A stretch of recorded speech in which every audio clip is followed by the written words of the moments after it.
My mother used to say I'd make the perfect bride someday. She'd brush my long hair and talk about white dresses and church ceremonies, about the good man I'd marry and the children we'd have. I was 7 years old, and even then, something inside me felt wrong about those dreams. But I smiled and nodded because that's what good daughters do. My name is Alex, and for 24 years, I lived the life everyone expected me to live. I dated boys in high school, nice boys, respectful boys, boys my parents approved of. I went to prom with Marcus Bennett, wore a pink dress my mother picked out, and let him kiss me goodnight while feeling absolutely nothing. I thought that was normal. I thought everyone felt that strange disconnect.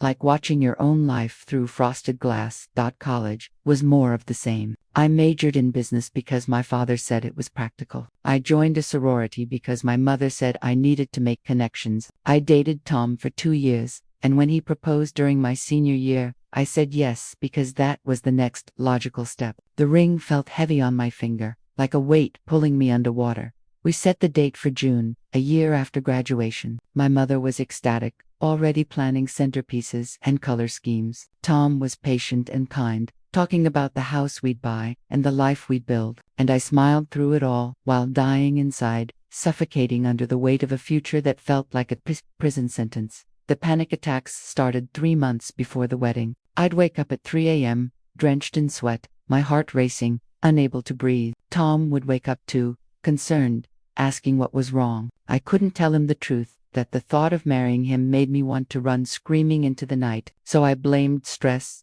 blamed work, blamed everything except the real problem. The real problem was that I didn't love him. Worse, I couldn't love him, not the way he deserved, not the way a wife should love her husband. Because somewhere deep inside, in a place I'd locked away and refused to examine, I knew the truth about myself. I just wasn't ready to admit it yet. I called off the wedding 2 weeks before the date. It was a Friday afternoon, and we were sitting in his apartment, addressing invitations. Tom was laughing about something, so happy and oblivious, and I just broke. "I can't do this," I said, my voice barely a whisper. Tom looked up from the invitation in his hand. "Can't do what?" "Address these. We can take a break." "No, I can't marry you." The silence that followed was deafening. Tom's face went through a series of expressions: confusion, disbelief, hurt, anger. "What are you talking about? The wedding's in 2 weeks." "I know, I'm so sorry. I can't." My voice broke. "I can't marry you, Tom. It wouldn't be fair to you." "Fair to me, Alex. We've been together for years. We've planned this whole life. What happened? Is there someone else?" "No." "Yes." "I don't know." I was crying now, ugly tears that I couldn't control. "It's not you. You're wonderful. You deserve someone who loves you completely, and I can't. I'm not." "You're not what?" I looked at him, this good man who'd done nothing wrong except love someone who couldn't love him back, and I knew I owed him the truth, even if I was terrified to speak it out loud. "I don't think I'm attracted to men," I whispered. "I don't think I ever have been." The words hung in the air between us, impossible to take back. Tom stared at me like I'd spoken a foreign language. "Yup. You think you're gay." "I don't know. Maybe. Probably. I just know that I can't marry you while feeling like this." Tom stood up, paced to the window, ran his hands through his hair. When he turned back, his eyes were red. "How long have you known?" "I don't know." "Forever." "Never." "I've been trying not to know." "Jesus, Alex. You should have told me. Years ago, you should have told me." "I couldn't tell you something I couldn't admit to myself." He asked me to leave. I packed up my things from his apartment while he sat on the couch, staring at nothing. At the door, I turned back. "I'm sorry," I said. "I never meant to hurt you." "But you did," he said quietly. "You hurt both of us by lying." He was right. I'd wasted 2 years of his life and 24 years of mine. My parents were devastated. My mother cried for 3 days straight. My father didn't speak to me for a month. The invitations had to be unsent, deposits forfeited, explanations given. I became the girl who broke poor Tom's heart, the girl who couldn't commit, the girl who caused a scandal. I moved into a tiny apartment by myself, started therapy, and began the terrifying work of figuring out who I actually was. My therapist, Dr. Sarah Chen, was patient and non-judgmental, helping me untangle years of repression and denial. "There's no timeline for self-discovery," she told me in one session. "Some people know from childhood. Some people don't figure it out until they're 50. What matters is that you're being honest now." I feel like I've wasted so much time. You survived. That's not nothing. You did what you needed to do to survive in an environment that wasn't safe for you to be yourself. Now you're in a place where you can start living. I don't know how to start. One step at a time. What feels right? What makes you curious? I thought about it. I think I want to meet other queer people. I want to be around people who understand. Dr. Chen smiled. That sounds like an excellent place to start. I found a local LGBTQ+ community center that hosted a weekly support group for people exploring their sexuality. Walking through those doors for the first time was terrifying. My hands shook as I signed in, and I almost turned around and left 3 times before forcing myself to stay. The group was small, maybe 10 people, all different ages and backgrounds. The facilitator, a woman named Jamie, with short purple hair and kind eyes, welcomed me warmly. "First time?" she asked. I nodded, unable to speak. "That's brave. Take a seat wherever you're comfortable. You don't have to share unless you want to." I sat in the back and listened as people told their stories, coming out stories, dating disasters, family struggles, moments of joy. A man in his 50s talked about leaving his wife after 30 years of marriage. A college student talked about being kicked out by her parents. A non-binary person talked about finding their identity after years of confusion. And then there was Kat. She was sitting across the circle from me, and I couldn't stop looking at her. She had dark, curly hair pulled into a messy bun, olive skin, and the most expressive brown eyes I'd ever seen. She wore ripped jeans and a flannel shirt, and when she smiled, her whole face lit up. When it was her turn to share, she talked about her girlfriend of 3 years who'd just broken up with her. "I thought she was it, you know," Kat said, her voice thick with emotion. "I thought we'd be together forever. But she wanted different things, and I couldn't be what she needed. So now, I'm here, trying to figure out how to be okay alone." After the meeting, people mingled over coffee and cookies. I was heading for the door when someone touched my arm. "Hey," Kat said. "First timer. Is it that obvious?" She laughed. "You had that deer in headlights look the whole time." I remember that feeling. I'm Alex. Want to grab actual coffee? This stuff tastes like dishwater. I should have said no. I should have gone home to my safe, quiet apartment. Instead, I heard myself say, "I'd like that." We went to a 24-hour diner down the street and talked for 4 hours. Kat was a photographer, freelancer, struggling to make rent but passionate about her art. She'd known she was gay since she was 12, came out at 16, and had been disowned by her religious family. "Do you ever talk to them?" I asked. "No. They made it clear I'm not welcome unless I change my ways." She made air quotes. "But you know what? I'd rather be alone and authentic than surrounded by people who hate who I am." I admire that. "What about you? What's your story?" So I told her everything. Tom, the canceled wedding, the years of denial, the panic attacks. Kat listened without judgment, occasionally reaching across the table to squeeze my hand when the story got hard to tell. "You're incredibly brave," she said when I finished. "It takes guts to blow up your whole life like that." "I don't feel brave. I feel lost." "That's normal. But hey, being lost means you're not stuck anymore. You're moving, even if you don't know where you're going yet." When we finally left the diner, the sun was coming up. Kat walked me to my car and hesitated before pulling me into a hug. "Welcome to the community, Alex. I have a feeling you're going to be just fine."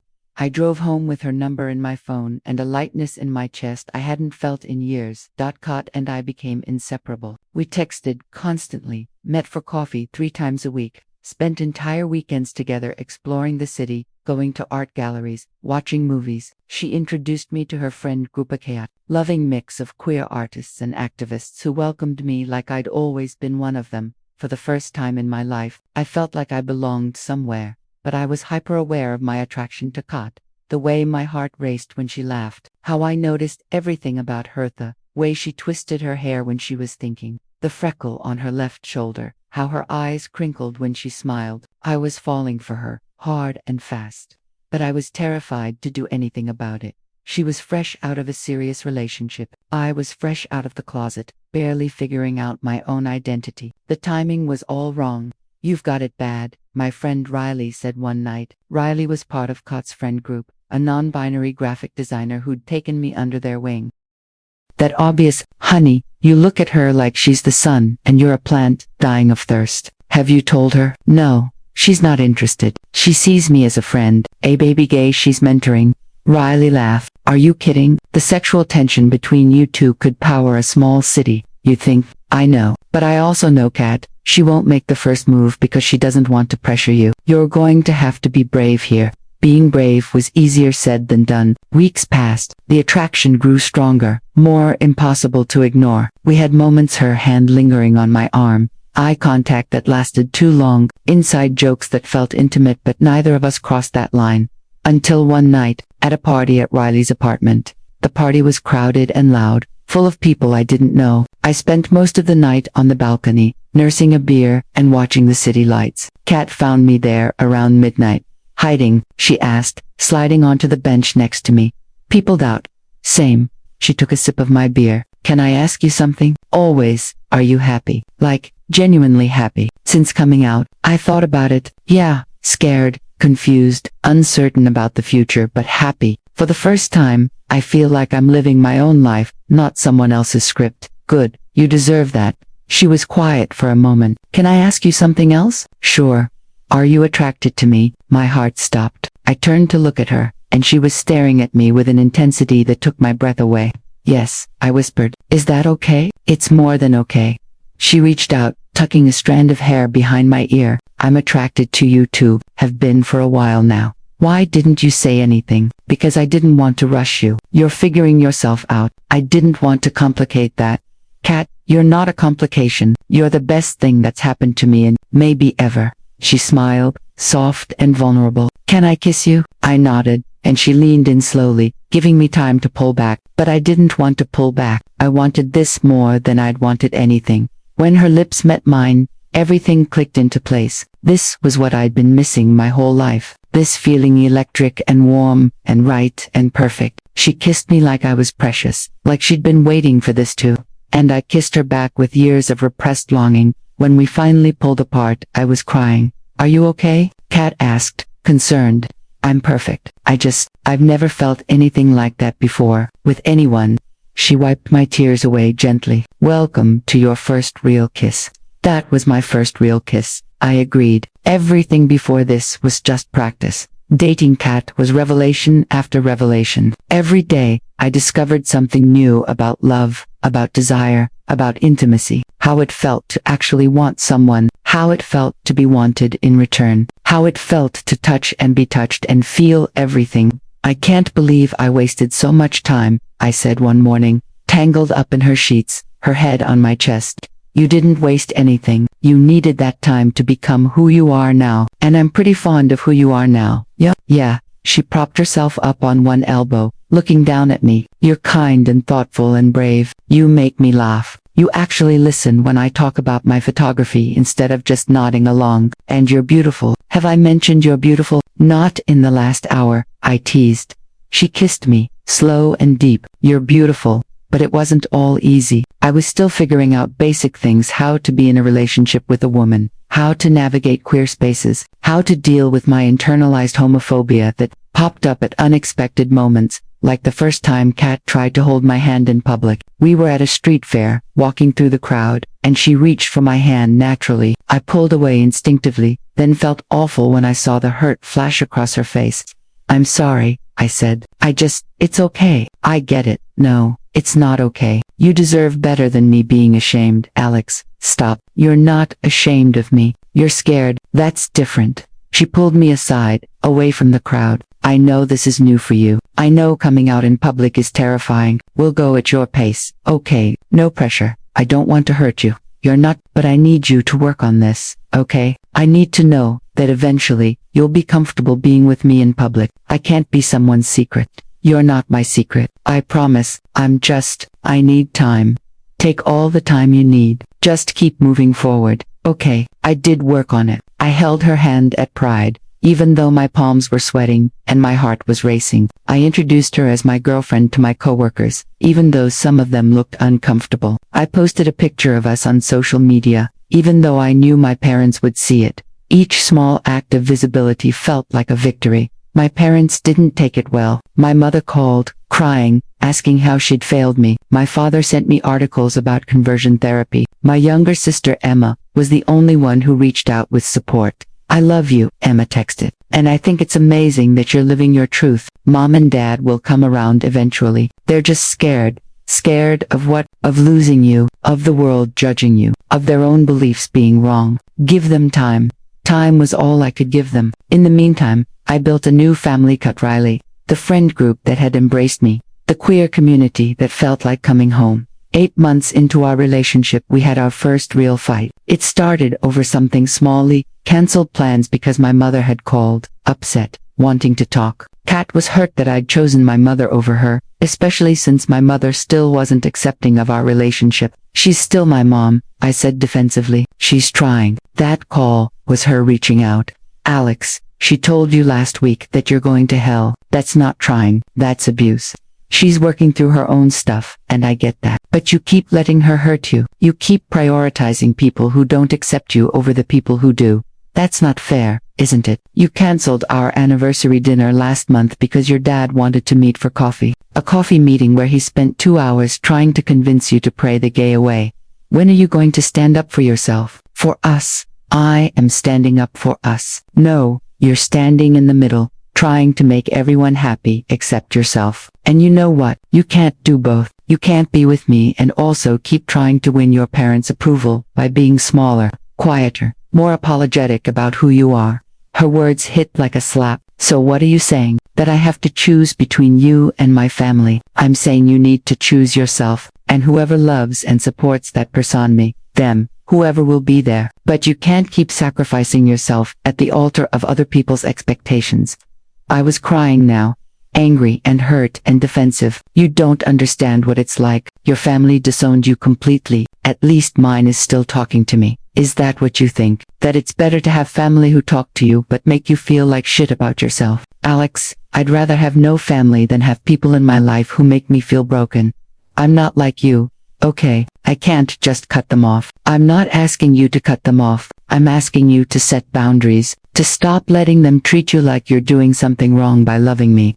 We stared at each other, both breathing hard, both hurting. Finally, Kat said quietly, I can't be with someone who's ashamed of being with me. I'm not ashamed. Then prove it. Stand up to your parents. Tell them that I'm not going anywhere, that this is your life, and they can either accept it or not. But stop apologizing for loving me.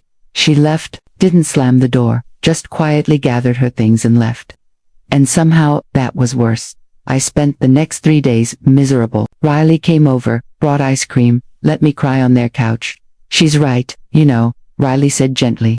I know, I sobbed, but I don't know how to do what she's asking. Yes, you do. You're just scared. What if I lose them? Alex, honey, you have to ask yourself, what are you actually holding on to? A relationship with parents who love you conditionally, who make you feel like you have to earn their acceptance by being less yourself. They're my parents, and they should act like it. Parents are supposed to love and support their children unconditionally. If they can't do that, that's on them, not you. I knew Riley was right. I knew Kat was right. But knowing and doing were two different things. I called my parents and asked them to meet me for coffee. Both of them, together. I practiced what I was going to say 100 times, and I still felt unprepared when I sat down across from them at the cafe. Thank you for coming. I started. Of course, honey, my mother said. We've been worried about you. That's actually what I wanted to talk about. This whole situation, how we've been dealing with it, or not dealing with it. I took a deep breath. I'm gay. I know you don't like hearing that, and I know it goes against what you believe, but it's the truth. And I'm in love with an incredible woman named Kat. My father opened his mouth to speak, but I held up my hand. Please, let me finish. I know you think this is a phase, or a choice, or something I can change with prayer or therapy, but it's not. This is who I am. I've spent my whole life trying to be who you wanted me to be, and it almost destroyed me. The panic attacks, the depression, the feeling of wanting to die rather than marry Tom, that was me trying to live a lie. My mother was crying, but we raised you in the church. And the church taught me to hate myself. Mom, Dad, I'm not asking you to understand. I'm not even asking you to agree with my lifestyle, or however you want to frame it. But I am telling you that I'm done apologizing for who I am. I'm done letting you make me feel broken or sinful or wrong. I love Kat. She makes me happier than I've ever been. And if you can't accept that, if you can't respect my relationship, then we can't have a relationship. My father's face was red. Are you giving us an ultimatum? I'm setting a boundary. I will not be in your life if being in your life means constantly defending my right to exist.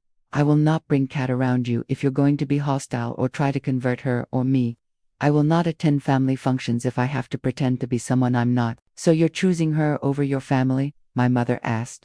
I'm choosing me. And anyone who truly loves me will be part of my life. But I won't keep shrinking myself to fit into your expectations. There was a long silence.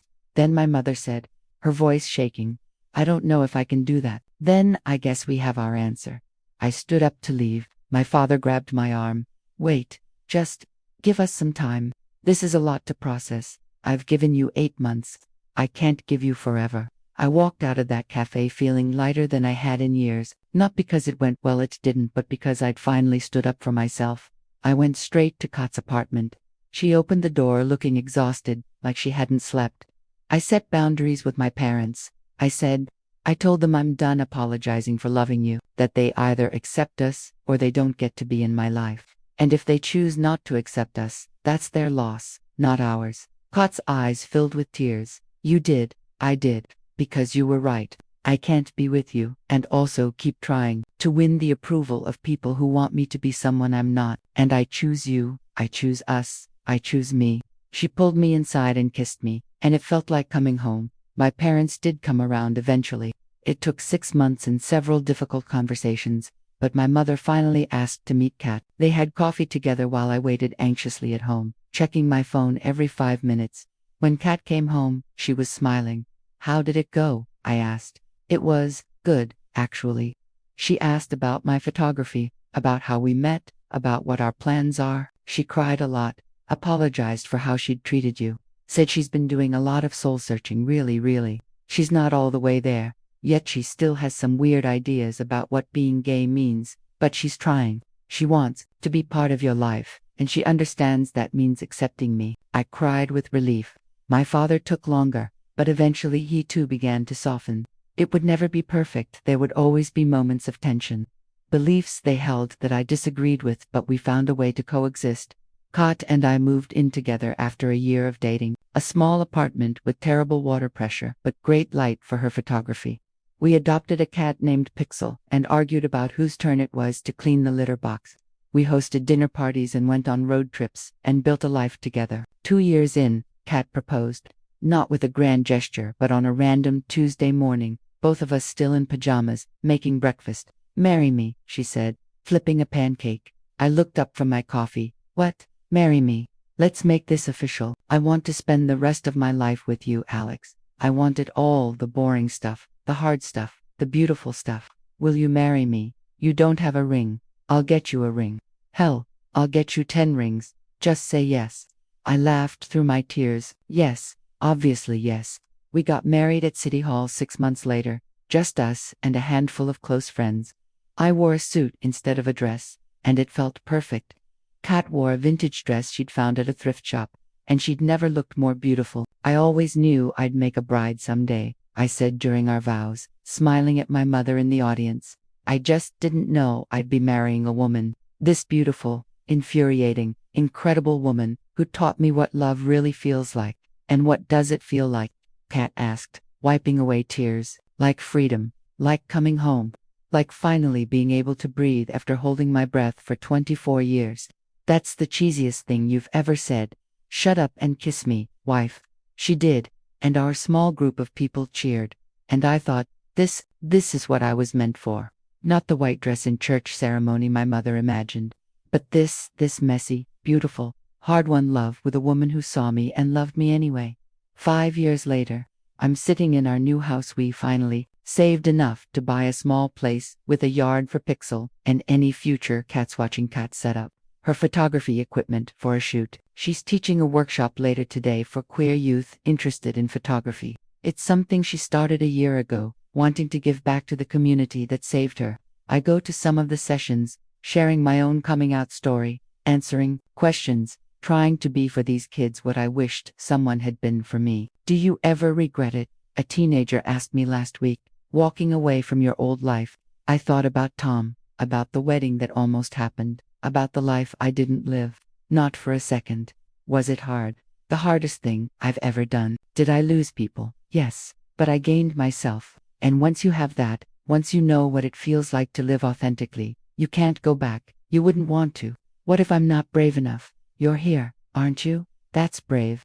The rest will come. Now, watching Kat work, I think about what love really feels like. It feels like her hand in mine at the grocery store. It feels like lazy Sunday mornings and inside jokes, and knowing someone so well you can communicate without words.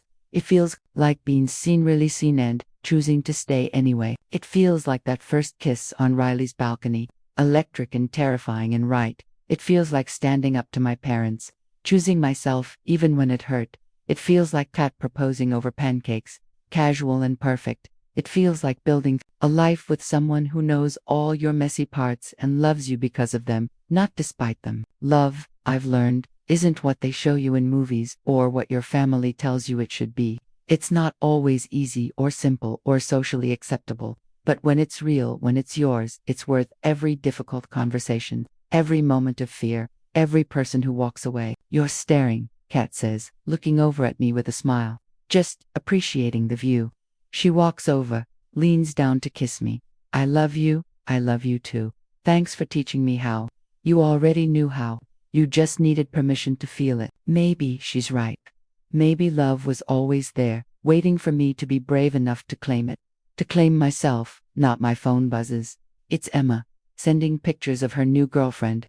My sister came out 2 years ago, inspired by my journey. My mother says she's blessed with 2 gay daughters and is joking that she'll never get biological grandchildren. We tell her there's always adoption. Things aren't perfect. My father still struggles sometimes. Extended family members make awkward comments. The world isn't always kind to people like us. But we have each other. We have our community. We have lives we built with our own hands, authentic and true. And honestly, that's more than enough. 3 years into our marriage, Kat came home from a doctor's appointment with news that would change everything. We need to talk, she said, her voice tight with emotion. My stomach dropped. Those 4 words never meant anything good. I set down the design mock-up I'd been working on and turned to face her. What's wrong? She sat on the couch, and I sat beside her, taking her hand. It was trembling. I went to the doctor today because I've been having some pain in my abdomen. They ran some tests. She paused, tears welling in her eyes. Alex, they found cysts on my ovaries. A lot of them. Okay, I said slowly, trying to process. What does that mean? It's PCOS, polycystic ovary syndrome. It's manageable, but she took a shaky breath. The doctor said if we ever want to have biological children, we need to start trying now. My fertility is already compromised, and it's only going to get worse. We'd talked about kids abstractly, the way you talk about a distant future. Someday, eventually, when we're ready. But we weren't ready. We'd only been married 3 years. We were still building Kat's photography business, still figuring out our careers, still enjoying our freedom. What do you want to do? I asked carefully. I don't know. I always thought I'd have time to figure it out.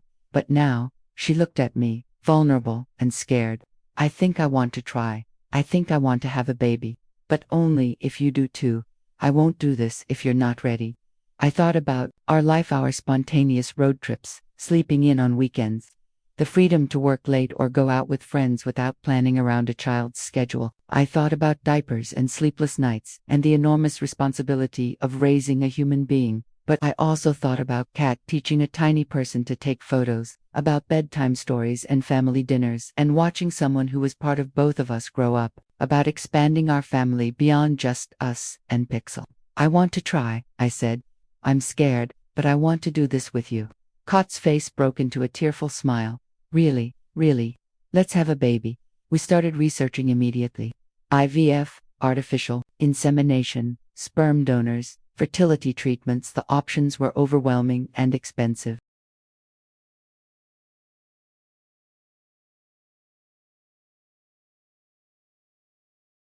Our insurance covered almost nothing. And we quickly realized this was going to cost tens of thousands of dollars we didn't have.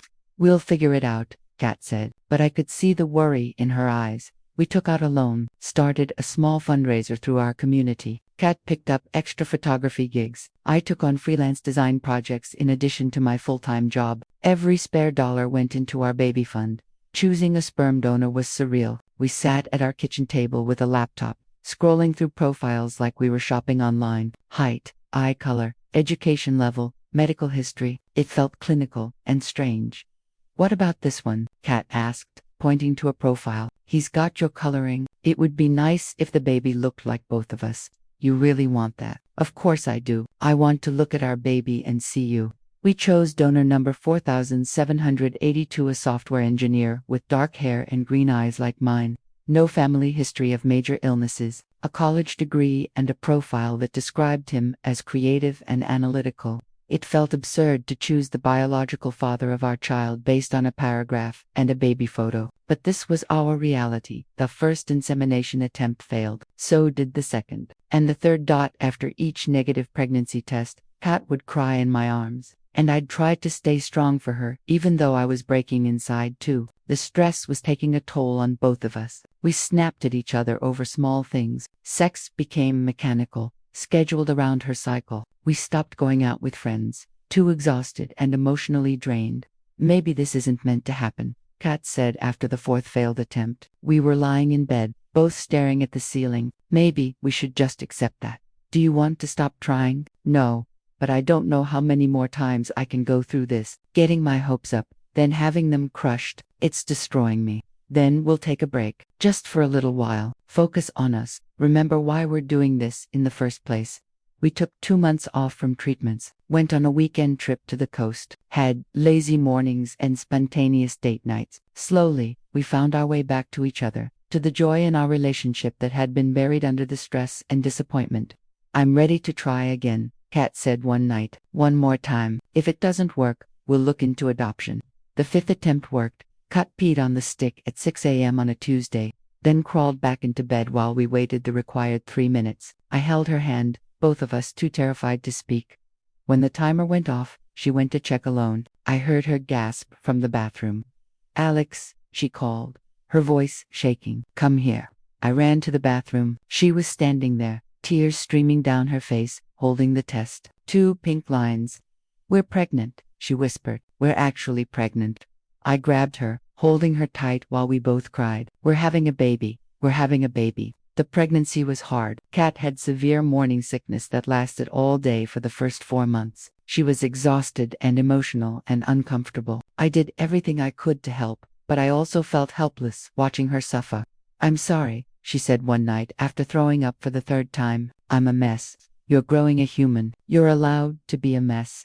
I rubbed her back. And you're beautiful. I'm fat and bloated and I can't stop puking. You're pregnant and glowing and creating our child. Most beautiful thing I've ever seen. We found out at 20 weeks that we were having a girl. Kat cried when the technician told us. A daughter, she kept saying. We're having a daughter. We started preparing the nursery, painting the walls a soft yellow, assembling furniture, washing tiny clothes that seemed impossibly small. My mother came over to help, bringing my old crib from storage. I never thought I'd be doing this, she said, folding onesie. But I'm glad I am. You two are going to be wonderful mothers. Thanks, Mom. That means a lot. I'm sorry, she said suddenly, for how I reacted when you came out, for making you feel like you had to choose. I wasted so much time being stubborn when I could have been supporting you. You're here now. That's what matters. Emma came to visit, bringing an armful of books for the baby. Auntie Emma is going to spoil this kid rotten, she announced. Please do, Kat said. Someone needs to balance out her boring mom's. Labor started 3 weeks before the due date. Kat woke me at 2 a.m. Contractions already, 5 minutes apart. It's time, she said, both excited and terrified. I drove to the hospital while Kat breathed through contractions, squeezing my hand so hard I thought she might break it. In the delivery room, I held her hand and wiped her forehead and told her she was amazing, so strong, doing so well. I can't do this, she said during a particularly bad contraction. You are. I'm right here with you. 14 hours later, our daughter came into the world, screaming and perfect. The doctor placed her on Kat's chest, and time stopped. This tiny, wrinkled, beautiful human was ours. Hi, baby, Kat whispered, crying. Hi, Lily, we're your mamas. I cut the umbilical cord with shaking hands, then leaned down to kiss Kat's forehead. You did it. She's perfect. She really is, Kat agreed, staring at our daughter in wonder. The first few months were brutal. Lily didn't sleep, which meant we didn't sleep. She cried constantly, and we couldn't figure out why. I went back to work after 6 weeks, leaving Kat alone with a screaming infant, and felt guilty every single day. I can't do this, Kat said one night at 3 a.m., both of us exhausted and covered in Lily was crying again, and nothing we did would calm her. I'm failing at this. I'm a terrible mother. You're not. You're amazing. We're just tired. I love her so much it terrifies me, but I also miss our old life. I miss sleeping. I miss having a conversation that isn't interrupted by crying. Does that make me awful? It makes you human. I took Lily from her arms. Go to bed. I've got her. You have work in 3 hours. I'll manage. You need sleep more than I do. We got through it the way we got through everything together, taking turns, supporting each other through the hardest moments, and slowly, imperceptibly, it got easier. Lily started sleeping longer stretches, her crying decreased, she started smiling, then laughing. And every exhausted moment suddenly felt worth it. Watching Kat with Lily was the most beautiful thing I'd ever seen. The way she sang lullabies off-key, made up silly voices for stuffed animals, took hundreds of photos documenting every tiny milestone, the way Lily's whole face would light up when Kat walked into the room. She loves you so much, I said one evening, watching them play together. She loves you too, Kat said. You should see how she watches you when you're working, like you're the most fascinating person in the world. But there were hard moments too, moments when strangers assumed I was the nanny, not the mother, when people asked which one of us was the real mom, when daycare forms only had spaces for mother and father, forcing us to cross things out and write in parent. Why do people have to make it so complicated? Kat asked after a particularly frustrating encounter at the pediatrician's office, where the receptionist kept calling me the friend. Because they're not used to families like ours, but that's their problem, not ours. We know who we are. By Lily's first birthday, we'd found our rhythm. We'd figured out a schedule that worked, a division of labor that felt fair, ways to carve out time for each other, even with a toddler demanding constant attention. That we started going to a playgroup for queer families, meeting other parents, navigating the same challenges, dealing with well-meaning but clueless family members, explaining their family structure to curious strangers, fighting for recognition in systems designed for traditional families. It helps, Kat said after one meeting, knowing we're not alone in this. Yeah, it does.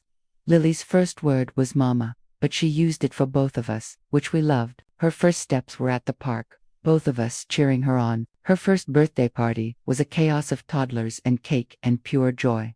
Can you believe we made her? Kat asked that night, after everyone had left. Lily was asleep, exhausted from her big day, and we were cleaning up wrapping paper and Huffington cake. Sometimes, no, she's so perfect. She gets that from you. She gets her stubbornness from you. Kat laughed. Fair point.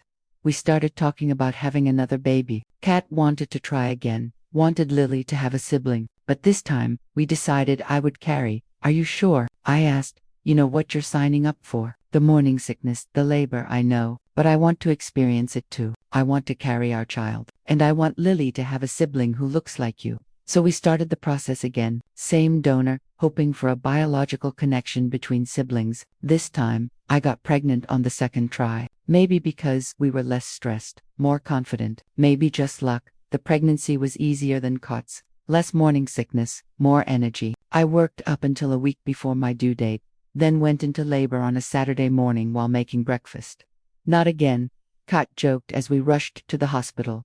Lily, with my mother. Why do our children insist on interrupting breakfast? Our son, Charlie, was born 6 hours later. Where Lily had been loud from the start, Charlie was quiet and observant. Where Lily was impulsive, Charlie was thoughtful. They were perfect complements to each other. Our family is complete, I said, holding Charlie while Kat sat beside us with Lily on her lap. Complete, Kat agreed, absolutely complete. Now, Lily is 6 and Charlie is 3. Lily is in first grade, where she proudly tells everyone she has 2 moms and thinks kids with just one mom are weird. Charlie is in preschool, where he's known as the quiet kid who loves art. Kat's photography business has taken off. She specializes in LGBTQ family portraits now, and her work has been featured in several national publications. She still runs her workshops for queer youth, now with our kids, sometimes helping out, learning early about community and giving back. I opened my own design firm 2 years ago, focusing on branding for small businesses and nonprofits. It's challenging and exhausting and exactly what I want to be doing. We're tired all the time. The house is always messy. Date nights are rare and usually involve us falling asleep on the couch during a movie. But we're happy. Genuinely, deeply happy. My parents are active grandparents, taking the kids every other weekend, spoiling them rotten. My father, who once couldn't look me in the eye after I came out, now wears a world's best grandpa shirt Lily made him and brags about his grandchildren to everyone. I was wrong. He told me last Christmas about so much. You've built a beautiful family, and I'm grateful I get to be part of it. Thanks, Dad. That means everything. Emma comes to visit often with her wife, and our kids love having two aunts who let them stay up late and eat too much sugar. Riley is Uncle Riley, despite being non-binary, a title they wear proudly and take seriously. Sometimes, when the kids are asleep and Kat and I are finally alone, we talk about how far we've come. From that first support group meeting to this, a house full of laughter and love, children we created together, a life we built from scratch. Do you ever miss it? I ask.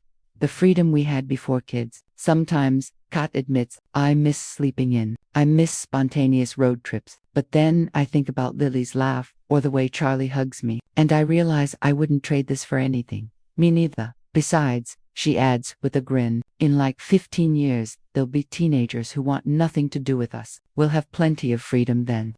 Can't wait, I say sarcastically, though part of me dreads that day. These years, as exhausting as they are precious. Last week, we renewed our vows on our 10th anniversary. The kids were our ring bearers, walking down the aisle of our backyard in their fancy clothes, taking their jobs very seriously. Our community surrounded us, the family we'd built over the years, the people who'd supported us through everything. 10 years ago, Kat said in her vows, I married my best friend. I thought I knew what love was, but you've spent the last decade showing me deeper and deeper levels of it. You've given me a family, a home, a life more beautiful than anything I imagined, and I can't wait to see what the next 10 years bring. 10 years ago, I said, I married the woman who taught me what love really feels like, and every day since, you've continued teaching me about courage, about joy, about how to build a life worth living. I love you more today than I did then, and I'll love you more tomorrow than I do today. We kissed while our children cheered, and our friends applauded, and I thought, this is it. This is everything. I still go to the community center occasionally, to the same support group where I met Kat all those years ago. Now I'm one of the older members, one of the people who's made it through to the other side. I share my story with newcomers who are scared and lost, trying to be for them what Kat and others were for me. Last month, a young woman came to the group. She was 23, recently broken up with her boyfriend, terrified she might be gay. She sat in the back with her arms wrapped around herself, looking like she wanted to disappear. After the meeting, I approached her gently. First time, she nodded, unable to speak. I know that feeling, the terror, the uncertainty, the feeling like your whole world is falling apart. Want to grab coffee? We went to the same diner where Kat and I had our first real conversation. I told her my story, Tom, the canceled wedding, the years of denial. I told her about meeting Kat, about falling in love, about building a family. Does it get easier? She asked. Yes and no. Coming out is hard. Living authentically in a world that doesn't always accept you is hard. But you know what's harder? Spending your whole life pretending to be someone you're not. Dying without ever really living. I'm so scared. That's okay. Fear means you're about to do something brave. And I promise you, on the other side of that fear is a life more beautiful than you can imagine. She cried. And I let her, remembering my own tears in this same booth all those years ago. Thank you, she said eventually, for sharing your story, for showing me it's possible. It's more than possible. It's waiting for you. I gave her my number, told her to call if she needed to talk. As I drove home that night, I thought about the ripple effect of courage, how Kat's bravery had helped me find mine, how my story might help this young woman find hers, how she'd eventually help someone else. We save each other. Those of us who dare to live authentically. We create light in the darkness for the people still finding their way. 15 years after walking into that support group, scared and lost and desperate for answers, I finally understand what love really feels like. It feels like Kat bringing me coffee in bed on Sunday mornings, made exactly how I like it. It feels like Lily's arms around my neck, her voice saying, "I love you, Mama," before school. It feels like Charlie's hand in mine as we walk through the park. Him pointing out interesting leaves and rocks. It feels like family dinners where everyone talks over each other and nothing goes as planned, but we're all together. It feels like Kat's hand finding mine in the dark after a long day. Both of us too tired to talk, but connected anyway. It feels like my mother calling to ask about the kids, fully invested in their lives. A grandmother who shows up. It feels like watching my father play with Charlie, teaching him things, being present in ways he wasn't always present for me.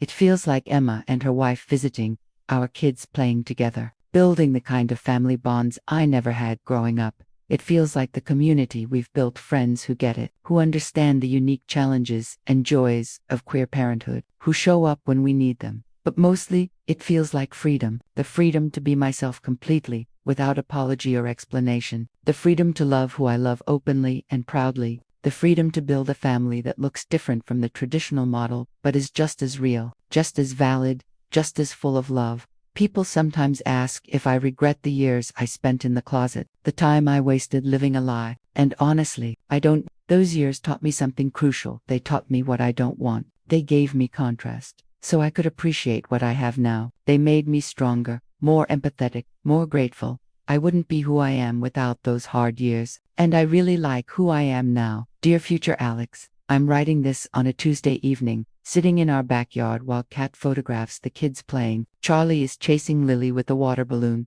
both of them shrieking with laughter. The sun is setting, painting everything gold. And I want to remember this moment forever.